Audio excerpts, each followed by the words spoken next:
Students, today we will do exercise 9.2. So 9.2 exercise question number first is identify the rational numbers which are not in the standard form. तो students हमने पिछली video में discuss किया था कि standard form of rational number क्या होती है कि lowest form with positive denominator जो हमारे पास फ्रैक्शन आती है उसको हम क्या बोलते हैं, standard form of rational numbers.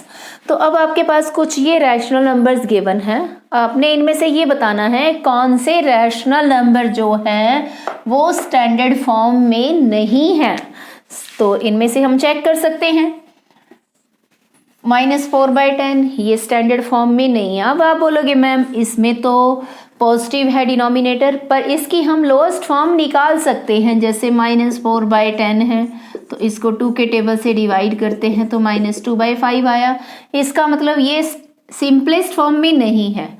एक तो ये आ गया -4/10 सिंपलेस्ट फॉर्म में नहीं है स्टैंडर्ड फॉर्म में। दूसरा 9/27, नेक्स्ट -10/-20 एंड -9/-15। ये जो रैशनल नंबर्स हैं ये स्टैंडर्ड फॉर्म में नहीं है। इनको हम काट के इनको सेम टेबल से डिवाइड कर सकते हैं, जबकि यहाँ ये सिंपलेस्ट फॉर्म में गिवन नहीं है और ना ही कुछ नंबर का डिनोमिनेटर क्या है, पॉजिटिव है।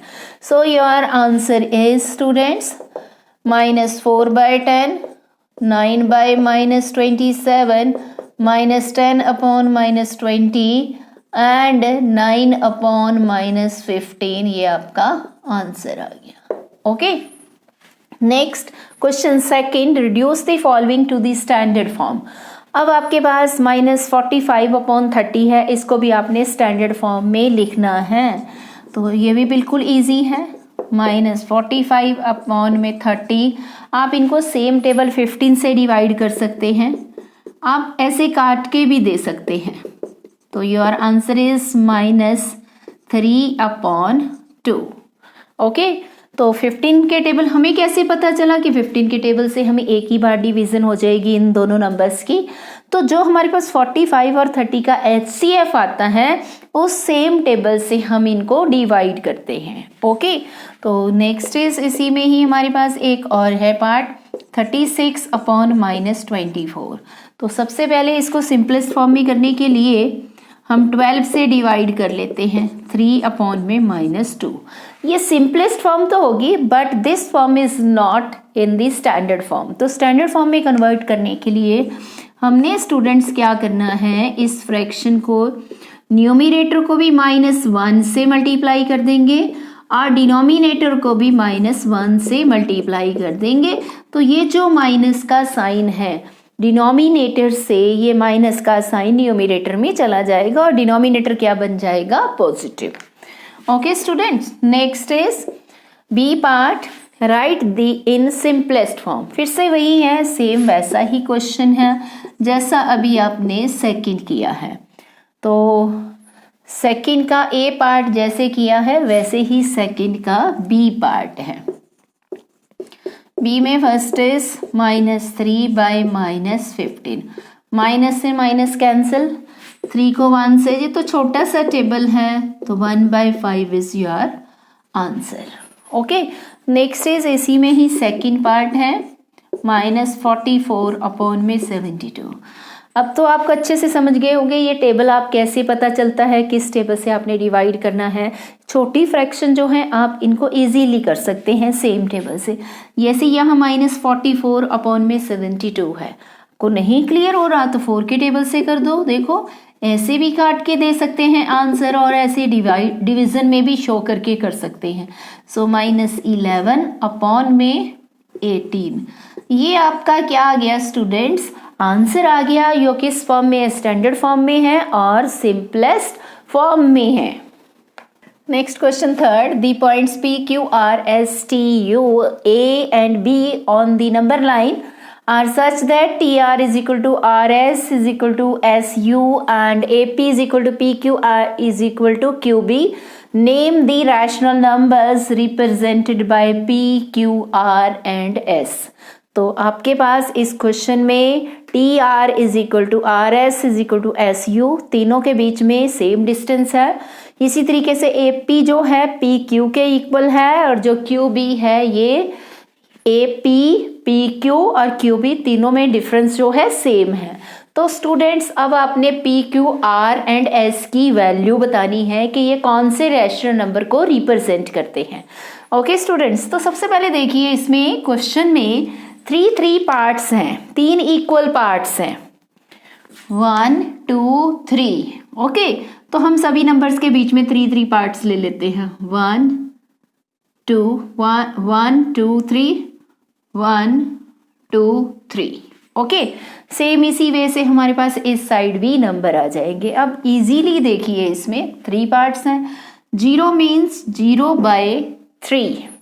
अब यहाँ पे एक पार्ट जो है स्टूडेंट्स, ये जो टी पार्ट है, टी पार्ट को हम चेक करेंगे कि टी पार्ट तो पूछा ही नहीं गया हमारे से, तो हमने क्या बताना है, P Q R S T, P Q R S की वैल्यू फाइंड करनी है। तो सबसे पहले 0 मीन्स 0/3 मीन्स 1/3 2/3, ये क्या बना 3/3 मीन्स 1।